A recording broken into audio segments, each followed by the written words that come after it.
financiamiento puede optar mi pyme? Es una charla que conducirá don Enrique Tenorio. Eres director de EFA y actual gerente general de CFC Capital, que es una empresa asociada nuestra. Enrique es un profesional de amplia trayectoria en el sector financiero y ha trabajado por más de 25 años en diversos bancos, por lo que conoce claramente la realidad de la pyme. De hecho, decidió emprender rumbo y trabajar en el sector financiero no bancario, justamente porque había un sector que cubrir en materia de financiamiento inclusivo. Al final de la presentación de Enrique habrá un espacio para responder preguntas, por lo que siéntanse absolutamente libre de ir haciéndolas por chat. Esperamos que esta sea una excelente jornada para todos y que les aporte valor a su empresa. Dejo con ustedes a Enrique Tenorio. Hola, hola a todos. Qué bueno estar acá. Estoy muy contento de estar con todos ustedes. Tal como decía Manuel, es un momento muy complicado, un momento complejo. Hemos pasado buena parte de la tormenta, pero aún queda mucho camino por recorrer. Y como EFA, estamos luchando por el financiamiento, por la inclusión financiera de las pymes. Entendemos que tenemos un valor importante en lo que es el financiamiento de las pymes, el apoyo a las pymes. Y la verdad es que la presentación versa sobre eso, en el fondo mostrar cuáles son las alternativas de financiamiento que hoy día existen, algunos tips respecto a las condiciones que todos debieran procurar cumplir, digamos, para efectos de pasar mejor la crisis y mostrar las alternativas de financiamiento que hoy día existen, con énfasis, por supuesto, en lo que son las empresas de factoring, porque los bancos un poco más, ustedes ya lo conocen, y tal como decía Manuel, hay una limitación respecto a ese tema y nosotros queremos mostrar cuáles son nuestro abanico de oportunidades, digamos. Y voy a abrir acá la presentación que les quiero mostrar, digamos, respecto a ese tema. No sé si se ve ahí. Está compartido. No, Enrique, todavía no se ve. Todavía no se ve. Estas son las desgracias del... Tranquilo. ¿Ah? Las desgracias del... Cosas que pasan. Cosas que pasan. Pero, espérame. Bueno, por mientras le vamos a dar la bienvenida a la gente que se está sumando a esta charla de EFA en torno al financiamiento, a la alternativa de financiamiento para las pymes. Estamos con Enrique Tenorio, que está conectando su presentación, que ya en este minuto se ve. Enrique, deberías ahora ponerla en modo presentación para tener la pantalla. Sí. Ahí se ve perfecto. Estamos. Está perfecto. Bueno, la agenda de hoy va a ser, en el contexto actual, por qué la caja es un elemento clave ante una crisis, la importancia del calce financiero, un buen calce financiero, voy a entrar a explicar qué es lo que significa, las herramientas de financiamiento que hay disponibles en el mercado y, tal como decía, el rol y los productos de los factoring no bancarios para tu empresa. Factoring que, tal como decía Pilar, no solamente nos dedicamos al factoring, sino también a créditos de capital de trabajo, leasing, leaseback, ¿ya? Y por último, las novedades y programas de Corfo, que van en apoyo a las pymes, ¿ya? En el contexto actual, quise poner una lámina en particular de qué gatilla una quiebra. Los que ya tenemos alta experiencia como banqueros, la mayoría decimos que al principio pensábamos que una quiebra era cuando decíamos que un cliente tenía activos menores a los pasivos y que un cliente si tenía buenos activos no iba a quebrar nunca, lo cual es completamente falso, ¿ya? Lo que gatilla una quiebra, la parte más dolorosa, corresponde a un problema de caja, cuando las empresas se quedan sin caja. Y eso es súper importante recalcarlo, digamos, porque la caja es un elemento clave ante una crisis, tener disponibilidad de flujos de caja, porque la quiebra, como dice ahí, se gatilla por falta de fondos, no por carencia de activos y patrimonio. Puedo tener muchos activos que en un momento de crisis son poco líquidos, y si no estoy pagando a los proveedores, corro el riesgo que me pidan una quiebra, digamos, ¿ya? O los proveedores, o los bancos, o el financista que sea, digamos. Por ende, siempre hay que tener en vista un grado de disponibilidad en caja o líneas de crédito que sean capaces de soportar la operación por un periodo razonable ad hoc a su capacidad de reposición de cuentas por cobrar. Un poco recordando la crisis, cuando partió esta crisis, digamos, que ya veníamos golpeados la mayoría por la crisis social de octubre. Cuando partió esta crisis, la mayoría de las empresas, y uno veía los reportes de las empresas americanas y todo, tenían un solo gran objetivo, dos grandes objetivos. Primero, cuidar, por supuesto, el tema de la salud, porque no se sabía hasta qué profundidad tenía el tema, digamos. Y segundo, el tema de la caja, acumular la mayor cantidad posible de recursos en la caja, ¿ya? Por eso, el segundo punto dice que en caso de crisis, en periodos de crisis extrema, más vale usar las líneas bancarias y tomar inversiones líquidas, es decir, no pagar deuda. De repente encontramos clientes que en periodos, digamos, de plena crisis estaban pagando deuda. Esas deudas que se pagan en periodos de precrisis después no se recuperan porque las líneas probablemente después no estén disponibles. Por ende, lo que hay que hacer es acumular caja y tratar de tomar esa caja e invertirla en inversiones líquidas e inversiones sanas, digamos, ¿ya? Lo tercero es llevar un flujo de caja a diario o una proyección de corto y largo plazo, ¿ya? Acá también algunos tips. Cuando se habla de un flujo de caja no se refiere a un flujo de caja, es decir, yo voy a tomar un flujo de caja del mes. No, no es una visión, un corte, es una película. Es decir, las empresas tienen que llevar en este estado de la crisis un flujo de caja diario. Un flujo de caja diario significa un flujo de caja diario con una proyección bimensual, trimestral, a lo menos, para poder saber cuáles son sus necesidades de caja en el futuro inmediato. Porque en la crisis uno nos tiene que tener, tal como decía, disponible para poder moverse y no que se le caiga la operación, porque si no le alcanzan los recursos para poder pagar los gastos que son básicos, bueno, hasta ahí no más llegó, digamos, ¿ya? Y lo cuarto es tener una cadena de pago asociada a la gestión de la flujo de caja clara, ¿ya?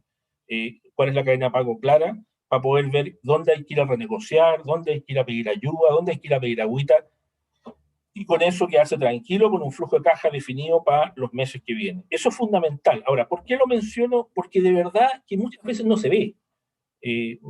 No se ve esa obsesión por tener claridad respecto al flujo de caja. Y que creo que una recomendación es no solamente en crisis, es un tema que debiera estar siempre visible para la alta administración, para los dueños de la empresa, para los gerentes, tener una claridad respecto al flujo de caja. Lo otro, el calce financiero. Cuando hablamos de flujo de caja se refiere a, ¿no es cierto?, tener la disponibilidad de recursos, pero también es importante el calce financiero. ¿A qué se refiere eso? Que los activos de corto plazo se financian con pasivos de corto plazo y los de largo plazo con pasivos de largo plazo, digamos. Suena bastante perogrullo, pero no es tan común. No es tan común, no crean que es tan común. A veces uno ve que, por ejemplo, hay empresas que las inversiones las financian con caja. Una inversión que va a redituar beneficios en 2 o 3 años, la financia con caja. ¿Por qué? Porque a lo mejor encontraba una oportunidad, ¿no es cierto? Había un buen precio y por ende el precio era atractivo y bueno, lo compraron, digamos. Y eso, la verdad es que en periodos, especialmente cuando viene un periodo más complejo como el que acá estamos viviendo, puede ser fatal, digamos. Por ende, la recomendación muy importante es tener un calce financiero, pero estricto respecto a que los activos de corto, con pasivos de corto, y los activos de largo, con pasivos de largo. Ese se llama calce financiero de los plazos. Y hay otro calce también, que es el segundo punto, en términos de las monedas. No porque me ofrezca un crédito en dólares muy barato, voy a tomar un crédito en dólares si es que no produzco flujo o no tengo activos que estén indexados al dólar. No es sano, digamos, hacerlo. Y a veces también se ve que hay preguntas de empresas que dicen, oye, quiero tomar un crédito en dólares porque está muy barato, o porque creo que el dólar va a bajar. Si no tienes activos en dólares, no lo hagas, porque eso es especular. Y la verdad es que no es sano especular cuando uno está dirigiendo una empresa, porque tiene que velar porque eso no sea, digamos, sea un tema de estabilidad, un tema de proyección futura, y la especulación te puede llevar a una crisis, ¿ya?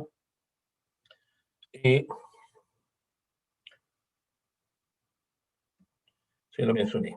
¿Qué herramientas de financiamiento hay disponibles hoy día en el mercado? Las deudas en general, ¿cierto? Los créditos en moneda nacional, créditos en moneda extranjera, los créditos hipotecarios, leasing y leaseback, factoring, confirming y boletas de garantía como créditos contingentes. ¿Qué son las deudas en general? Esto es bastante teórico, digamos. Son pasivos en el balance de una empresa, contrato de pago o compromiso, están asociados a un cobro, una tasa de interés o comisión, ¿ya? Y aplica el concepto de leverage o apalancamiento, cuánto mis pasivos son deuda versus capital. Si el negocio es bueno, esto también es importante, los números dan para crecer con deuda y los riesgos están acotados, entonces la deuda se transforma en el principal aliado de la empresa. La deuda no es mala, al contrario, la deuda es muy buena, porque el apalancamiento me permite crecer, ¿ya? Me permite hacer más rentable mi empresa en la medida que el negocio esté bien estructurado, volviendo al punto anterior, que tenga un buen calce financiero, un buen calce de moneda. Eso siempre va a ser un círculo virtuoso, digamos. Ahora, cuando se produce el desmadre, digamos, y la deuda se transforma en un dolor de cabeza, bueno, ahí ya deja de ser virtuoso y pasa a ser vicioso, digamos, ¿ya? Los créditos en moneda nacional son un contrato de préstamo en dinero, todos lo conocen, local a una persona natural o jurídica, se firman pagaré, donde se establecen condiciones tales como amortización, plazos de pago, precios y otros. Es el más tradicional. Los créditos en moneda extranjera o PAES, en general, digamos, los créditos en moneda extranjera es un contrato de préstamo en dinero, moneda extranjera, y de acuerdo a la política del Banco Central, a una persona natural o jurídica se firma un pagaré, al igual que el crédito en moneda nacional, donde se establecen las condiciones de amortización, plazos de pago, precios y otros. Los tipos de créditos de moneda extranjera: carta de crédito, que es el tradicionalmente usado para lo que es importación, que es un instrumento de pago a través del cual un banco se compromete a pagar una cantidad determinada dentro de un plazo fijo y que se cumpla un hito, un hecho, ¿ya? Y ese hecho normalmente la entrega de documentos de embarque, que demuestran que la mercadería fue despachada, y con eso el banco que está acá le paga al otro banco, digamos, y se produce el pago de la importación, digamos. En el caso de los programas de anticipo exportador, digamos, es un contrato con un banco para aquellas personas naturales o jurídicas que necesiten financiamiento de capital de trabajo de actividades vinculadas con la producción de exportación. Es una línea especial para los exportadores, digamos, admitiendo además actividades de preinversión, certificados de calidad, promoción de productos en el exterior, porque son temas, son gastos y son inversiones, en el fondo, súper relevantes para el mundo exportador hoy día, digamos, ¿ya? Estos son, tanto la carta de crédito como los PAES, son productos que tradicionalmente maneja la banca. Los créditos hipotecarios son operaciones de créditos que permiten financiar a un plazo largo, hasta 30 años normalmente, la compra de bienes inmuebles, tales como terrenos, plantas industriales, locales comerciales, oficinas, bodegas y similares, ¿ya? Solo hace un alcance, y que el crédito hipotecario, como lo conocemos en Chile, no existe en todo el mundo, en todos los países, digamos, porque no existe la suficiente profundidad financiera a los plazos que mencionamos acá, a 30 años, digamos. Una de las gracias de nuestro sistema financiero es que, dada la estructura que tiene, dada el financiamiento de los fondos de inversión, de las AFP y todo lo demás, permite que existan financiamientos a ese plazo, y eso ha permitido también el desarrollo de un negocio inmobiliario y también el tema de acceder a un crédito hipotecario y a viviendas a buena parte de las personas, digamos, ¿ya? Si no existiera ese sistema financiero, los créditos no podrían llegar a plazos muy largos, digamos. Hay países muy cercanos a nosotros donde los créditos hipotecarios simplemente no existen, digamos. El leasing, ¿ya? Mobiliario, leasing, se divide especialmente en dos: el leasing de mobiliario, destinado a la financiación de bienes muebles, tales como maquinaria, como sale la figura ahí, digamos, una grúa horquilla, camiones, vehículos, equipos de computación y sistemas de equipos de comunicación y otros bienes de capital. Todo lo que sea mueble y que no sea inmueble, como está puesto abajo, que son los leasing inmobiliarios, que es la financiación de bienes inmuebles tales como bodegas, terrenos, oficinas, locales comerciales, ¿ya? No confundir con el leasing habitacional, que es otra rama, que es otro negocio, que normalmente lo manejan otro tipo de empresas, digamos, que no es lo mismo, digamos. El leasing inmobiliario se refiere, al que estamos hablando nosotros, se refiere al leasing de financiamiento de bienes inmuebles que están destinados a producir la renta de una empresa, es decir, bienes inmuebles de uso comercial, ¿ok? El leasing financiero, ¿ya? Hago la diferenciación, es una forma de financiamiento ideal para la adquisición de activos fijos destinado al giro productivo de la empresa, que no se debe confundir con el leasing operativo, que no da opción de compra el bien, luego se trata más bien de un arrendo simple. El leasing operativo asociamos que es un arrendo simple, y en el cual el que arrienda, digamos, en este caso la empresa dueña de los bienes, provee otros servicios aparte del financiamiento, como la mantención, pero no da la opción de comprar el bien en un valor al término del financiamiento, digamos, ¿ya? El leasing que estamos hablando acá es el leasing financiero, digamos. ¿Cómo era el leasing financiero? La institución financiera compra un bien productivo seleccionado previamente por el cliente contra el pago de cargos de arriendos convenidos que se pagan a lo largo de un tiempo establecido, ¿ya? Al cabo del cual el cliente puede concretar la compra mediante el pago de la opción de compra, optar por la devolución del bien o bien un nuevo contrato de arrendamiento. Normalmente es una figura que se hace para que al final el cliente pueda, pagando la opción de compra, que es una cuota más, digamos, hacerse del bien, ¿ya? Tiene una serie de ventajas tributarias, tiene la ventaja de que es un poquito más laxo, porque evidentemente la institución financiera es dueña del bien. El leasing financiero, la verdad es que es naturalmente la opción obvia para poder financiar bienes de capital destinados a producir la renta de la empresa, o bienes productivos, como dice. El leaseback es exactamente lo mismo. La única diferencia es que el que vende el bien es el mismo cliente. Por eso dice, es una buena modalidad para refinanciar inversiones adquiridas con pasivos de corto plazo o bien para reestructurar deudas a largo plazo. Ahí yo les mencionaba antes cuando de pronto las empresas van y adquieren un bien que está de oportunidad, ¿cierto? Y lo pagan con un cheque, con caja, con plata que tienen disponible en ese momento, afectan la caja, entonces lo lógico sería que en ese caso recurrir a un leaseback, es decir, compré un bien hace 15 días, un mes, ¿cierto? Necesito refinanciarlo y en ese caso se entra por un leaseback, ese bien se le vende a la institución financiera, quien hace un contrato de leasing, porque es idéntico el contrato, digamos, a la empresa, en su fondo, y con la retrocompra al final pagando la opción de compra. Es exactamente lo mismo, no hay que confundirse que un leasing, del punto de vista normativo, del punto de vista de la estructura, la única diferencia es que ustedes mismos como cliente le venden el bien a la institución financiera. En otro caso lo vendía el proveedor del bien. O sea, si es un camión, será, no sé, una empresa de camiones, la Mercedes que les vende el camión, ¿cierto? En este caso son ustedes mismos porque ustedes mismos ya lo compraron, ¿ya? ¿Cómo opera el leaseback? El leaseback es una modalidad donde el cliente vende, tal como decía, a instituciones financieras bienes que son de su activo fijo y el financiamiento se concreta por la vía de un contrato de arriendo financiero, un leasing, son los mismos como si fuera un contrato de leasing financiero con las mismas opciones al final del citado contrato. El factoring, el famoso factoring. Así como decía yo que la forma ideal, lógica y obvia de financiar un bien destinado a producir la renta, un bien de inversión, era el leasing o el leaseback, también la forma ideal de financiar las ventas, ¿ya? Y poder licuar las cuentas por cobrar es el factoring, digamos. Porque el factoring, digamos, delega en el factoring la cobranza de las facturas vía la cesión a una institución financiera de los derechos de cobro de la factura u otros sobre los clientes de la empresa a un precio establecido de antemano, según un contrato, encargándose la empresa de factoring de el cobro de la factura. ¿Quiénes son los clientes de factoring? ¿Quiénes son los clientes que debieran recurrir a un factoring? Así como decíamos que los clientes de leasing deberían ser todos, sin excepción. Ya el leasing, la verdad es que es un producto que es transversal, desde las grandes corporaciones hasta las pymes más chicas, deberán recurrir al leasing y recurren al leasing. En el caso del factoring, identificamos un poquito, hacemos un zoom acá, y quiénes son los clientes que debieran recurrir a un factoring. Primero, las empresas en expansión con rápido desarrollo. ¿Por qué? Porque una empresa que está en expansión con rápido desarrollo, probablemente la banca sea mucho más lenta en reaccionar respecto a las necesidades de financiamiento para el crecimiento de la empresa. Se tiende a ver como con más cautela, con un poquito más de lentitud, digamos, y con un poquito más de aversión al riesgo cuando la empresa está en expansión. Mientras que en el factoring, si la empresa está en expansión y la empresa tiene un buen deudor o un buen pagador por detrás, ese riesgo se mitiga bastante al contar con la segunda fuente de pago, que es el pago de la factura del deudor o de la empresa a la cual ustedes le dieron el servicio, digamos, ¿ya?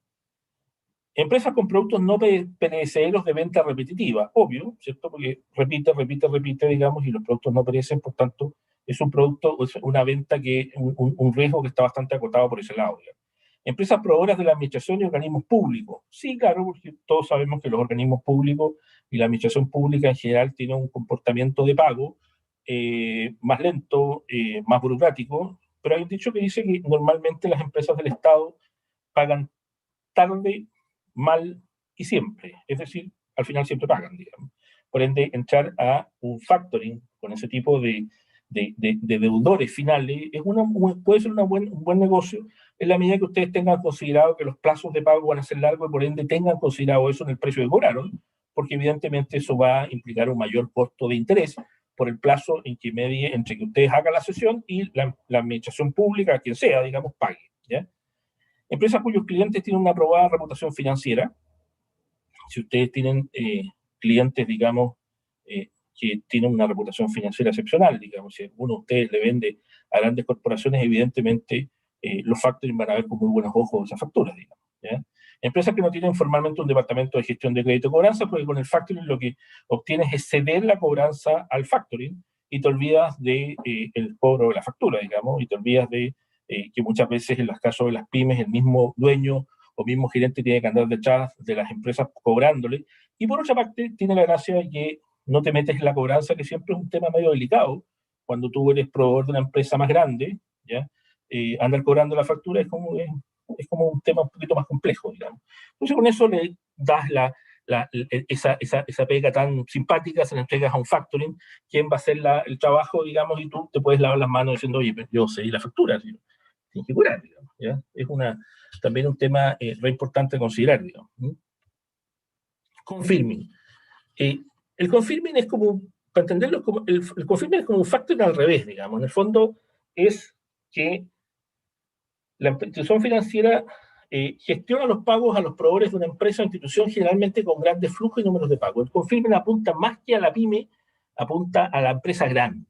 Es decir, vamos a la empresa grande, una institución financiera como nosotros, y le decimos, oye, nosotros te gestionamos tus pagos, es capturar un poco la oportunidad de pago, por eso digo un factor al revés, digamos, y ofrecerle a los proveedores directamente, con el patrocinio de la gran empresa, la posibilidad de cobrar sus facturas con anterioridad a la fecha de vencimiento, ¿ya?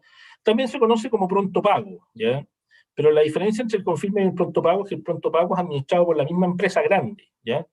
Y el pronto pago muchas veces es un poquito menos transparente, digamos, bastante menos transparente, porque la empresa grande juega con los plazos, juega con los montos y todo lo demás, mientras que en el caso de un confirme es bastante más transparente, porque se establecen fechas de pago y esas son, y punto, digamos. Entonces, el confirme también es un producto que está entrando, ha entrado de a poco, pero cuesta un poco que entre porque a veces la informalidad en las fechas de pago viene dada por el mismo grande, digamos que la verdad es que no se quiere comprometer a pagar en tal fecha. Entonces, no se quiere comprometer ni con sus clientes, menos se va a comprometer con un banco o un factoring donde sabe que está siendo más pane, digamos, donde ya no puede, digamos, hacerse el leso en el pago, donde ya tiene a uno más de su peso equivalente que le va a ir a dar la pelea porque pague dentro del plazo convenido, digamos. Por eso el factoring es sano porque equipara, el confirme en este caso, equipara la relación, digamos, y permite, digamos, que el pyme salga jugando y salga con sus recursos, digamos. Las ventajas para el cliente, para el cliente, digamos, ¿cómo se llama? La empresa grande es externalizar la gestión de pago y sistema de financiación opcional, digamos. Y las ventajas para el proveedor, para el vendedor, es el cobro anticipado de la factura, similar al factoring, y evitar los análisis de calificación de riesgo, porque en este caso el que califica el riesgo, calificamos el riesgo del deudor y no el riesgo de cada una de las pymes, digamos, ¿ya?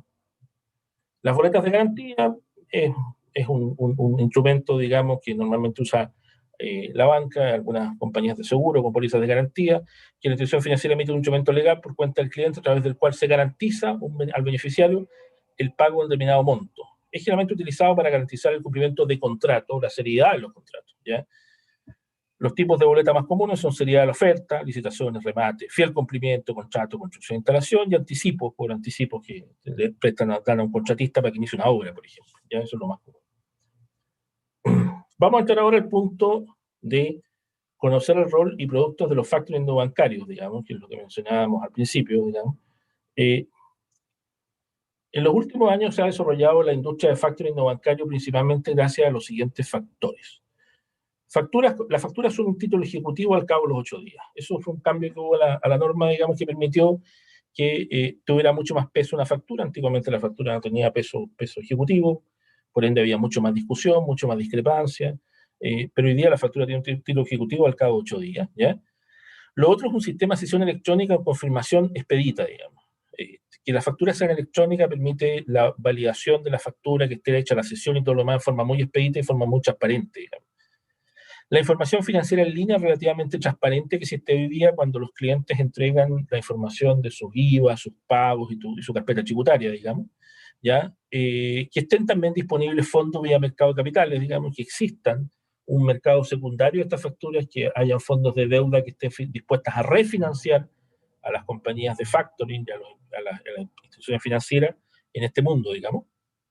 Y lo otro, la relación de años con sus clientes permite sumar otros productos como leasing, leaseback, anticipos de orden de compra y similares, porque todo esto permitió que se desarrollara una industria de factoring no bancario, y tal como decía la Pilar al principio de la presentación, esta industria de factoring hace leasing, leaseback, anticipos de orden de compra, créditos de capital de trabajo, etcétera, y se va produciendo con los clientes una suerte ¿cómo se llama?, de relación de largo plazo. Como los productos, rol y productos de los factoring se firma un contrato marco, se le vende a la empresa de factoring las facturas de venta y esta entrega liquidez a cambio de determinada tasa de descuento y comisiones. Tiene la gran ventaja que es muy rápido y simple y se puede contar con el dinero en cuestión de horas, ¿ya? Se financia por los factores las necesidades de caja, ¿ya? Y pueden sustentar, y lo más importante, sustentar el crecimiento. Tal vez hacer una distinción. Las empresas de factoring no tienen tienen una visión, evidentemente, del riesgo, pero no es una visión tan, eh, diríamos, tan ortodoxa como los bancos respecto a las empresas. Cuando ustedes van a un banco, porque aquí quiero hacer la distinción cuando se habla de que las empresas pymes no están bancarizadas. Muchas empresas pymes están bancarizadas, pero entendamos qué es la bancarización. Si la bancarización es abrir una cuenta corriente, es como que nada, digamos, ¿cierto? Porque si uno llama a un banco y quiere abrir una cuenta corriente, la verdad es que la posibilidad de que le digan que sí es un 99%. Si ese mismo cliente después quiere que le den un crédito, la posibilidad de que le digan que sí hoy un 30%. Digamos. Entonces, ¿qué es la bancarización? ¿Es en el fondo abrir una cuenta corriente o es tener acceso a solucionar tus problemas financieros? Si es lo segundo, claramente la bancarización en las pymes sigue siendo baja, ¿ya? Si es lo primero, obviamente que no, porque existe hasta la cuenta RUT, digamos, ¿ya? Pero la gracia del factoring, ¿no?, de las empresas no bancarias o factoring que hablamos, es que la visión es un poquito dual en el sentido que mira mucho la necesidad de la empresa en crecimiento y mira mucho el deudor, quien va a pagar la factura, ¿ya? En la banca se tiende a mirar más el cliente. Esto es un factoring con responsabilidad. Entonces, si a ustedes, como pyme, la banca les dice que les va a prestar 100 millones en distintos productos, tarjetas de crédito, líneas de crédito, un crédito consumo, un leasing y un factoring, van a estar acotados esos 100 millones, ¿ya?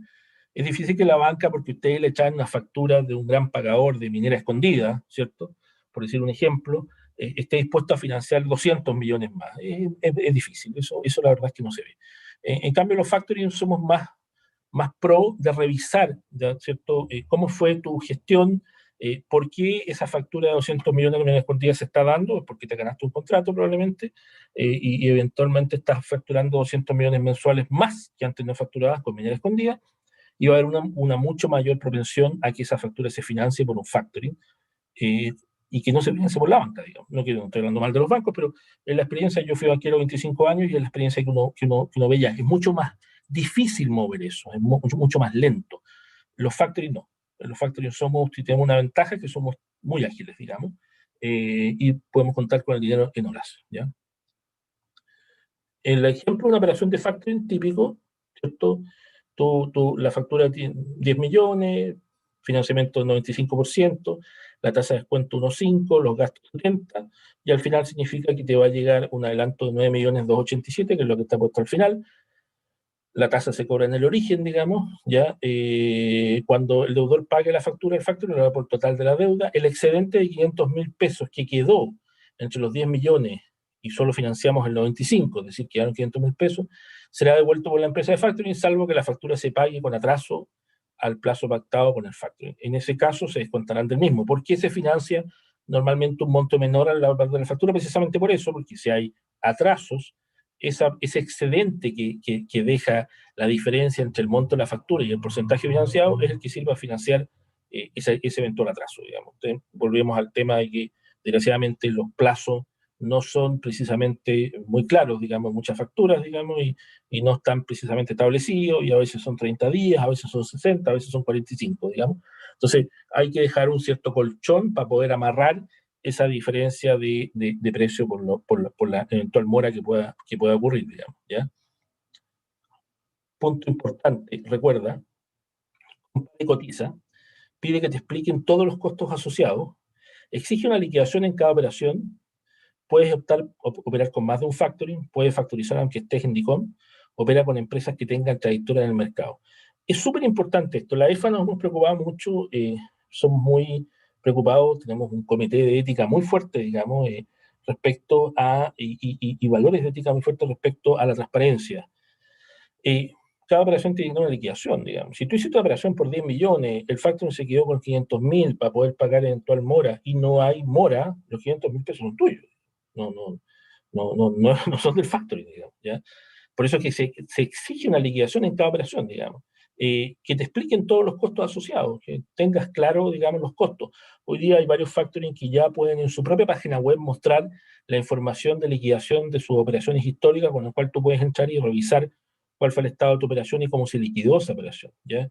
¿Puedes operar con más de un factoring? Sí, claro, perfectamente, firmando contratos marcos con cada uno de ellos y operando. ¿Puedes factorizar aunque estés en DICOM? Sí, a la medida que no se esté en DICOM porque hubo un fraude, digamos, y que haya explicación para eso, sí, claro, digamos, porque si tienes un negocio que están dando y tuviste algún momento complejo en tu vida financiera, eso no imposibilita de que no existan empresas que estén dispuestos a apoyarte, más aún si tu negocio está siendo bueno y tus deudores son buenos, digamos, tienes un buen contrato que te ampara detrás, digamos, ¿ya? Y lo otro también opera con empresas que tengan trayectoria en el mercado. Ojalá, siempre ponemos socios de la EFA porque estamos regidos por un marco de conducta y normas que nos permite estar dentro de lo que hablamos acá como el recuerda, digamos, y las cosas que hay que considerar, ¿ya? Las ventajas de un factoring para una pyme: rapidez de ejecución con fondos en lapso de horas, menos requisitos que en un banco y no ocupa las líneas de los bancos, poco lo que decía antes. La mayor importancia la tiene el pagador, el deudor de la factura. No constituye deuda, ya que está vendiendo la factura aunque mantengo la responsabilidad en caso que no se pague. No tengo que tener tantos años de funcionamiento, la mayoría de las empresas de factoring apoya muy fuertemente el emprendimiento, atendiendo a compañías que están partiendo y tienen buenos clientes. Puedes estar partiendo y puedes tener muy buenos clientes. De hecho, hay factoring que pueden operar con la primera factura, digamos, en la medida que tengas una empresa bien constituida, que los socios estén bien constituidos, que esté limpio todo y que tú tengas un contrato que está partiendo, ¿por qué no? Digamos. La limitación de esta forma de financiamiento es que está dirigida a empresas que tengan facturas, por lo general mayorista, y no al mundo retail o al detalle que venda a consumidores finales. Claro, evidentemente que no es el caso de un factoring en ese último punto, digamos. Leasing, la ventaja del leasing para una pyme: no distrae los recursos de la caja para comprar bienes que son de alto costo, como un camión, maquinaria, inmueble, y cuyos réditos a largo plazo, lo que decía al principio, digamos. Calza el financiamiento con el rédito del bien, ¿ya? No ocupas la línea en tu banco, no queda registro en deuda super, CMF, se adapta en plazo a sus necesidades, por lo que la cuota se puede pagar según perfil individual de pago. Se puede adaptar la cuota, no tienen por qué ni siquiera hacer todas las cuotas iguales. Puede haber un cuoteo en función, por ejemplo, estacionalidad. Si eres un contratista forestal y que opera en la región del Biobío, evidentemente hay periodos de invierno donde las facturaciones son menores. Bueno, se hace un contrato de leasing con facturas diferenciadas, no es problema. Digamos. En la misma operación se incluyen los gastos y seguros. Como es un arriendo, tiene ventajas tributarias, lo que permite llevar a gasto en sus balances las cuotas pagadas, y al finalizar el periodo del arriendo, el bien se puede adquirir pagando una cuota adicional. El leaseback, las ventajas para la pyme: inyecta recursos a la caja de la empresa para su actividad natural. En periodos de crisis, hoy, es una gran opción para generar caja y asegurar la estabilidad financiera de la empresa. Hoy se observa, que esta modalidad está siendo mucho más buscada, ¿ya? Es una modalidad que se ha observado en las últimas crisis, que es propia de emerger en un periodo como este, porque es la forma de darle caja a una compañía que hoy día puede estar con estrechez de caja y necesita, digamos, una estabilidad financiera de la empresa. Digamos. No ocupa la línea en su banco, no queda registro en deuda súper, se adapta en plazo a sus necesidades, por lo que la cuota se puede también pagar diferencial, digamos, y es lo mismo del leasing, la ventaja tributaria y al final, estamos hablando de las alternativas financieras, inversiones, en caso de leaseback, leasing y factoring, con una empresa de factoring no bancario, una IFI como llamamos, ¿ya? Y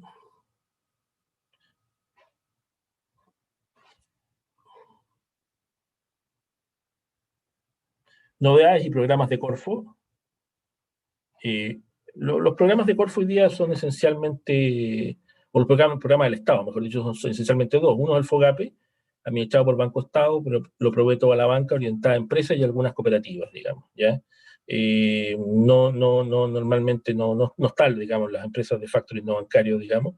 Está focalizado en capital de trabajo, personas naturales y jurídicas con un cierto tope de ventas, digamos.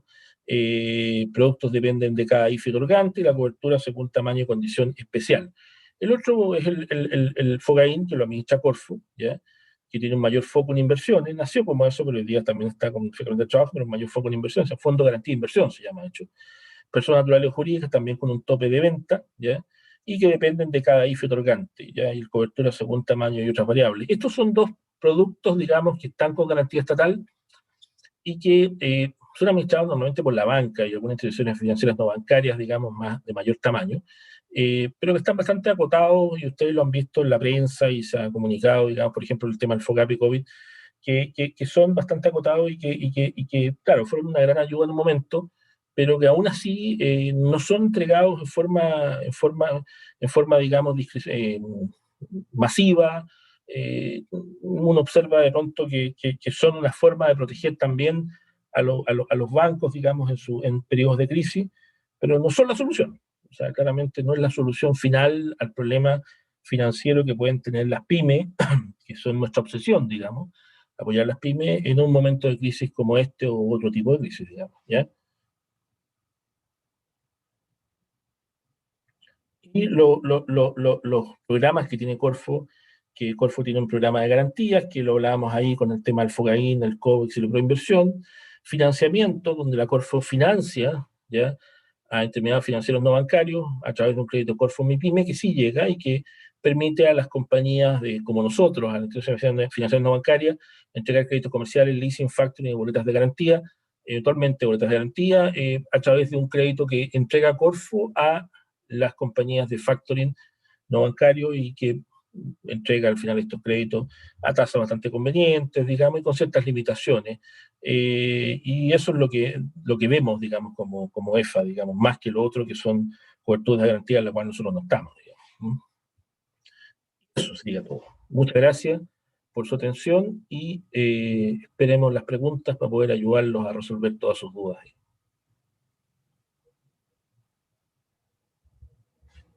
Antes de abrir el espacio de preguntas, quiero invitarlo a que se inscriban en el programa de asesorías Mi Pyme Cumple, que es liderado por la Cámara Nacional de Comercio y que cuenta con el apoyo técnico de la OIT, la Organización Internacional del Trabajo, y de la Facultad de Derecho de la Pontificia Universidad Católica de Chile.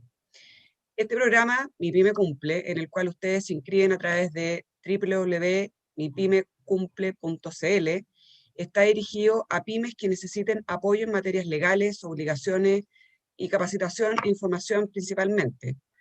La invitación que hoy día le hacemos es concreta, es a que se inscriban durante diciembre. Perdón, se me corrió el video. A que se inscriban durante el mes de diciembre en... ¿Se escucha? ¿Sí se escucha, Pilar? Ya. A que se inscriban durante el mes de diciembre en el programa de asesoría www.mipymecumple.cl, y estas van a comenzar en marzo del próximo año en materias relacionadas con derecho comercial o de la empresa, como por ejemplo contrato con proveedores, relaciones comerciales, modificaciones de sociedad, etcétera, y en temas laborales como contratación de trabajadores, revisión de antecedentes y otras cosas que ustedes puedan necesitar. Las postulaciones comienzan en pocos días más, repetimos, en el mes de diciembre, y la información está disponible en la página web del centro www.mipymecumple.cl. También están invitados a seguirlo en sus redes sociales. ¿Qué necesitan para inscribirse en este programa liderado por la CNC? Es simplemente con que ustedes tengan una micro, pequeña o mediana empresa, que tenga domicilio en territorio chileno y que requieran alguna asesoría legal del tipo antes mencionado. Este programa es tan potente que incluso ustedes, si no saben qué problema específico tienen en materia legal, igualmente pueden postular y van a recibir ayuda. Entonces ahora vamos a comenzar con la ronda de preguntas. Y la primera pregunta que tenemos, Enrique, es del señor Tomás Francisco Morán, y dice si le podrías explicar un poco la diferencia entre activo de corto plazo y un pasivo de corto plazo. Un activo de corto plazo es las cuentas por cobrar, para decirlo simple, digamos. Y un pasivo de corto plazo son las líneas de crédito que tienes que saldar en 30 días, 60 días, que no tienen una estructura, digamos, de plazo y que el banco o la institución financiera está facultada para cobrarla cuando quiera, digamos, ¿ya? A diferencia de un pasivo de largo plazo que normalmente se estructura en cuotas, normalmente, digamos, no siempre, donde el pagaré que firmas está estructurado a un plazo, por ejemplo, 24 meses, es decir, tú tienes la facultad de pagarlo en 24 meses, tienes la facultad de pagarlo antes, pero puedes pagarlo en 24 meses y no te lo pueden acelerar ni cobrar antes, digamos, ¿ya? Esa es la diferencia, ¿ya? Por eso cuando digo financia tus cuentas por cobrar con factoring, claro, financia tus cuentas por cobrar que un activo de corto plazo con una deuda que tienes de corto plazo, porque el factoring te va a cobrar en el corto plazo, ¿ya? Le va a cobrar al deudor, pero te va a cobrar en el corto plazo si el deudor no pagara, y financia el camión que te vas a comprar en el largo plazo. Un activo a largo plazo es un activo que reditúa beneficios de inversión en largo plazo. Un camión no te genera beneficio en el corto plazo, salvo que te dediques a la compra y venta de camiones, que es distinto. Luis Tudela pregunta, ¿las microempresas familiares son sujetas de esta herramienta de financiamiento? Sí, claro, lógico. Cualquier empresa que esté destinada a producir la renta, ya sea micro, empresa, todos partieron así. O sea, entiendo que Steve Jobs partió en un taller, como dicen. Todos partieron así, digamos, y claro que están destinados. Ahora depende de los montos, depende de la historia, depende de quién está detrás. Todo, nosotros, ni la banca tampoco, debiera, digamos, pero nosotros en general, las empresas de factoring no bancarios, nos gusta eso, nos gusta el emprendimiento. Tú hablabas de la inclusión, nos gusta ser inclusivos y de alguna forma nos apasiona partir con empresas y ver el desarrollo, porque al final se produce una relación muy virtuosa en el largo plazo entre esa empresa y nosotros. Nosotros en la compañía tenemos empresas que llevan operando con nosotros 10 años y la verdad es que hay una relación muy, muy sana, digamos, muy, muy virtuosa. Don Pedro Lepe hace una pregunta directa a la confianza. Dice, existe la percepción de que el factoring es mucho más costoso que el de la banca. ¿Es así? No, no es así. Efectivamente, el factoring, cuando hablamos de factoring de la banca para empresas grandes, evidentemente es más costoso, digamos, porque estamos hablando de empresas grandes que entran a financiar por factoring contra deudores grandes, digamos, que puede ser lo mismo. Claro, tienen acceso a una tasa mucho mejor, digamos, pero las empresas, el producto factoring en general, un producto que se ha ido, alguna vez existió o existió una suerte de fantasma que los factoring pegaron un tremendo palo y todo lo demás. Eso se ha ido matizando, se ha ido normalizando. De partida, los factoring que estamos asociados a la EFA, normalmente trabajamos con tasas bastante razonables, acotados a la tasa máxima convencional, en el caso de la mora. Hay otros factoring, pero hay otros factoring, desgraciadamente hay factoring que están cobrando tasas de locura, pero eso no son los que nos convocan en esta reunión ni los que convocan a la EFA, digamos. ¿Ya? Enrique, ¿podrías explicar un poco, porque Pedro Lepe también hace varias preguntas antes de pasar a otra, por qué se produce esta diferencia de tasas? ¿Por qué, por ejemplo, uno ve publicidad que te dice yo te financio al 0,5, pero finalmente van a otro factoring y te dicen yo te financio al 1,5? ¿Por qué existe esa diferencia de tasas para que los asistentes entiendan? Es que yo creo que al final de cuentas lo que uno tiene que preocuparse cuando va a financiar es ver el resultado final, porque te pueden decir yo te financio, esto es como parecido, ¿cierto? Cuando te llega la oferta de tu operador de cable y te dice yo te voy a cobrar 20.000 pesos por un producto combo no sé cuánto y abajo dice por 3 meses y a los cuartos meses esto sube a 50, digamos. O sea, hay que preocuparse de analizar bien la oferta porque te pueden decir una cosa, pero la realidad es que lo que te están cobrando es otra. Yo el ejemplo que di en la presentación muestro que esa es la forma de analizarlo, es decir, te paso una factura de 10 millones, ¿cuánto me pasas tú? Tanto. Okay. Más allá de lo que te paso o no te paso, que es el porcentaje de aversión al riesgo respecto a la mora, por ejemplo. Si los factores vamos a financiar a una empresa que sabemos, porque tenemos la historia, que normalmente no cumple con un plazo de 30 días y tú quieres hacer un factor en 30 días, el porcentaje de financiamiento que te vamos a dar va a ser menor. porque obviamente tenemos que resguardarnos, porque sabemos que esa empresa no paga 30 días. ¿Ya? Pero si uno dice, mira, te financio de 10 millones, te financio 9 millones y medio, y te cobro tal tasa, te cobro tal gasto, te cobro tal comisión, al final el resultado es ese, digamos. Eso es lo que hay que mirar. Eso es lo que más allá de la tasa que te dicen, es el resultado de lo que te va a liquidar la operación. Y eso es lo que tú tienes. Por eso yo decía, alertas, y creo que salió un mono ahí, recuerda, digamos, analizar eso y comparar. ¿Ya? Más allá de la tasa. Te pueden decir cualquier cosa en la tasa. Bien, Camilo Lucero pregunta, para leasing están pidiendo una facturación mínima de 15 millones, cuando tenemos una facturación de 3 millones y vamos a aumentar a 6 millones. Perfectamente podemos pagar, ya que son propietarios del equipo antes de terminar. ¿Por qué exigen tanta facturación? Camilo Lucero. Camilo ¿Sí? Lucero. Sí, no sé de la facturación de 15 millones, no sé quién pone esa condición, digamos. Esa no es una Pero condición normativa ni nada por eso. aparentemente es lo que le piden, No, no ustedes, digamos, como empresa, sino que en general.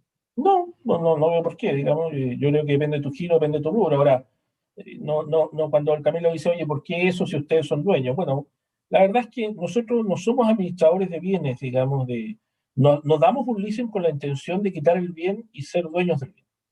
O sea, ese no es el prisma con que hay que verlo, digamos. Si uno lo va a ver con el prisma, oye, hago un leasing y total, si tú eres dueño da lo mismo, porque si no lo pago, no te lo devuelvo. No, porque eso significa que somos socios, digamos, y para eso mejor nos metemos de socios en la sociedad, digamos, ¿ya? Nosotros ¿Mm? somos financistas, tenemos que tener una visión de financiera. Esto es un leasing financiero. Ergo, lo que hacemos es financiar considerando que te va a ir bien. Nos financiamos pensando que tú vas a devolver el bien y por ende me da lo mismo porque soy dueño del bien. No, evidentemente eso mitiga el riesgo, pero no es la visión que tenemos. Ahora, respecto a los 15 millones, no desconozco, digamos, por qué son 15 millones, no tiene sentido, digamos. Si tú vas a financiar una camioneta, que la cuota son 300.000 pesos, una camioneta barata, china, ¿no es cierto? No sé por qué tendría que pedir que facture 15 millones de pesos, no sé. Ok. Eh, Raúl Fuentes pregunta, ¿qué crédito será el más conveniente dado un promedio de venta del año 2017 a 2019 de 170 millones promedio? Y este año solo llevamos 40 millones. ¿Qué me recomiendan hacer para tener capital de trabajo? Un leaseback, si tiene bienes en su activo, que licúe los activos, genere caja, y con eso pueda inyectarle recursos a la empresa si es que él tiene un buen proyecto. ¿Ya? Eso sería lo lógico, y que lo que tenga factura y cuentas por cobrar trate de factorizarla. Es lo que le podría recomendar. Ahora, si el negocio él lo ve bueno, si el negocio le bajó de 170 a 40, estamos hablando de un negocio que se vio muy afectado. Ahora hay que ver por qué se vio afectado ese negocio. Si ese negocio está asociado, por ejemplo, al turismo, claramente se ve afectado por la crisis, y si salimos de la crisis el negocio va a florecer. Hay que ver eso. No podría responderle esa pregunta directamente, pero creo que un leaseback es lo primero que debería observar. Si es que él tiene activos que puede licuar y poder entregarlos a una compañía para que le financien eso, un activo inmobiliario, por ejemplo, es una muy buena forma de entregarle, digamos, recursos a la empresa, digamos, y darle recursos a la empresa. Ujú. Don Héctor Torres pregunta, ¿participan en financiamientos con garantía hipotecaria? Sí, sí, sin duda, sí. O sea, si Bien. entregas no estamos hablando de financiamiento a 30 años, no. Estamos hablando de financiamiento a plazo normalmente máximo 4 o 5 años. No todos los factories lo hacen, nosotros sí. Con una garantía hipotecaria, sin duda. Eso siempre es atractivo, digamos, para la compañía financiera, digamos. Sí. Emprende Pymes ¿Mm? preguntan, ¿se pueden pedir créditos COVID aunque tenga poca facturación? Es que nosotros no damos créditos COVID. La empresa asociada a EFA no otorgamos créditos COVID. ¿Ya? Los créditos COVID fueron un patrimonio de la banca, ¿ya? Esencialmente de la banca. Creo, Pilar, no me equivoco, pero solamente la banca es la que tuvo acceso al crédito Ujú. COVID. Y tal como yo decía en la presentación, fue bastante cuestionado en un principio, desde el punto de vista de la velocidad de aprobación y todo lo demás.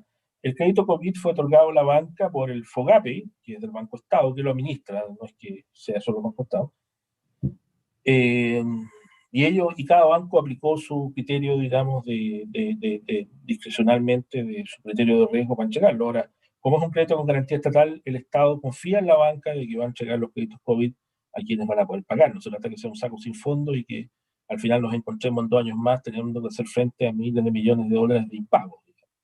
Porque los bancos van a repetir contra el Estado diciéndole que no me pagó, me tiene que pagar, digamos. Pero no podría responder la pregunta porque nosotros no entregamos créditos COVID. Leonardo Torres dice, somos una pyme que no está bancarizada ni su representante legal tampoco. Los bancos no nos inflan y el Banco Estado, donde tenemos una cuenta vista, tampoco. No nos dieron el FOGAPE COVID. ¿Qué puede hacer, don Leonardo? Contactar a alguna empresa de la EFA, contactar a CFC Capital, dado que yo estoy acá, digamos, ¿ya? Para alguna empresa de la EFA y solicitar y sondear opciones alternativas que tiene si Leonardo está con su negocio andando. Lo que dice Leonardo es como un pesar bastante común, digamos, que no les dan esférica, digamos, para no decir otra palabra, digamos. Ese es un pesar bastante común.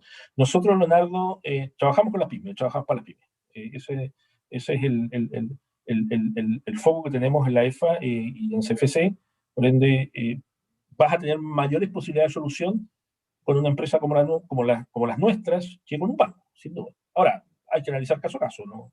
Hay que analizar el caso y ver qué soluciones pueden existir, digamos. La gente se queda muy pegada en el tema de los bancos, ese es el punto, se queda pegada en el tema de los bancos, y la verdad es que los que somos banqueros sabemos que en este tipo de crisis los bancos no son precisamente la salvación, digamos, ¿ya? Y cuando hablamos también, como decía Leonardo, creo que decía el tema de la bancarización, ¿qué es el bancarizado? ¿Tener una cuenta corriente? O sea, no tiene gracia, no tiene gracia, desgraciadamente. Bancarizado es que el banco te apoye, digamos. Vamos a redondear con dos intervenciones más. Voy a resumir una que Tomás Francisco Morán ha escrito varias preguntas. Aparentemente, Tomás tiene una ERL orientada al turismo, ha tenido muchos problemas este año y quiere saber qué alternativas de financiamiento, además de los factoring, hay para su situación, para que poder financiar operaciones. Tomás, tú hiciste otra pregunta más. Mira, yo creo que, a ver, de hecho, alguna vez lo conversamos respecto a cómo financiar al rubro turismo, hotelería y turismo, restaurantes, digamos. Es complicado. Yo creo que tienes que acercarte a alguna empresa como las nuestras y ver qué alternativas tienes, qué proyecciones tienes, cuál es tu historia, ¿ya? Si tienes un negocio, digamos, que ha sido exitoso, no tendrías por qué pensar que una vez pasada la crisis no vuelva a ser exitoso, ¿ya? Que sea Israel da lo mismo, digamos. Te sugiero conversar con alguien de una empresa como la nuestra, digamos, y poder ver qué alternativas tienes y cuándo tú piensas, porque hoy día, si hablamos del rubro en que está Tomás, digamos, hay sectores que están completamente paralizados y otros que ya están empezando a operar, digamos. Entonces, es distinto, digamos, ¿no? Distinto si está en Puerto Montt o en Temuco, que son las zonas más afectadas hoy día, que se está, no sé, en el Valle del Elqui, que a lo mejor está bastante más abierto, por decir, la verdad es que no estoy tan al día de eso, digamos. Yo estuve en Puerto Vara hace 2 semanas atrás y había hartas empresas del rubro Oreca, hotelería, restaurante y turismo ya operando, digamos, ¿no? Solo en Puerto Vara, digamos.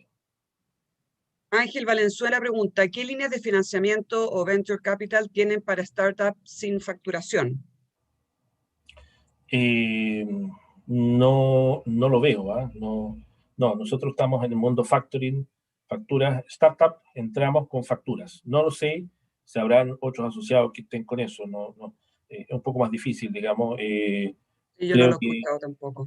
yo creo que hoy día cuando hablamos de startup hablamos de facturación, es decir, que tengas lo más anticipado que he visto es primera factura. O sea, si tienes un buen negocio, hay un tema también de los socios. Si los socios se han dedicado toda la vida a cierto rubro, dejan sus pegas, por decirlo así, instalan una empresa que se dedica al mismo rubro y tiene un negocio estructurado, lo saben hacer, y eso todo es evaluable, y tienen una primera factura, pienso que hay varios que estaríamos dispuestos a ir. Ahora, distinto a un negocio nuevo que estás planteando un negocio distinto al que a lo mejor tú sabes hacer, y quién es un financiamiento, eso ya es bastante distinto. Yo creo que ya hay alternativas que el mismo Estado provee como líneas de financiamiento especiales, digamos, la Corfo puede ser, digamos, pero por lo menos los factoring como nosotros no estoy viendo, no sé tu Pilar, pero no lo veo así tan No, fácil. yo no he escuchado que nadie esté en ese tema, por lo menos los socios de EFA. Bueno, y para finalizar, voy a retomar un poco lo que la consulta de Camilo Lucero, que decía que de este requerimiento de los 15 millones, que se lo estaban pidiendo empresas de leasing que contactan las compañías que venden maquinaria de movimiento de tierra, y dice que está consultando en varias empresas y eso es lo que le piden, tiene requerimiento y no ha podido obtener el financiamiento, sino que piden el 50% de pie. No sé qué tienes que decir, Enrique, si es que esto no es normal que se contacten con empresas de la EFA que realicen operaciones de leasing Yo creo que tienen que contactarse con la empresa de la EFA que realiza operaciones de leasing y decir su caso. La verdad es que analizar la casuística, yo no puedo decirle a Camilo, oye Camilo, trae el negocio y seguro te lo hacemos. No, evidentemente que no, digamos, hay que analizarlo. Ahora, yo creo que es distinto cuando si Camilo está comprando una maquinaria, los proveedores de maquinaria lo están mandando a los proveedores con los cuales ellos tienen convenio, probablemente sean proveedores de financiamiento de cierto tamaño, digamos, banco o leasing bastante grandes, digamos. Tendrías que contactarte con alguien de la EFA y ver tu caso, digamos. Ver tu caso, a ver si ese caso, en los 15 millones, no, como te decía antes, no es el tema. No lo he escuchado nunca eso. ¿Ya? Bueno, con esta última intervención damos por finalizadas las preguntas. Queremos agradecerle a todos los asistentes. Esperamos que hayamos agregado valor a su jornada laboral. Agradecemos a la Cámara Nacional de Comercio, Servicio y Turismo, a nosotros, EFA, que siempre estamos trabajando en forma conjunta apoyando a las pymes, y a todos los que hicieron posible este conversatorio online. Que tengan un muy buen día y estamos a su disposición para las consultas que requieran a través de nuestra página web, contacto@efa.cl. Que tengan un buen día. Gracias Pilar, muy Don buen Manuel, seminario, perdón.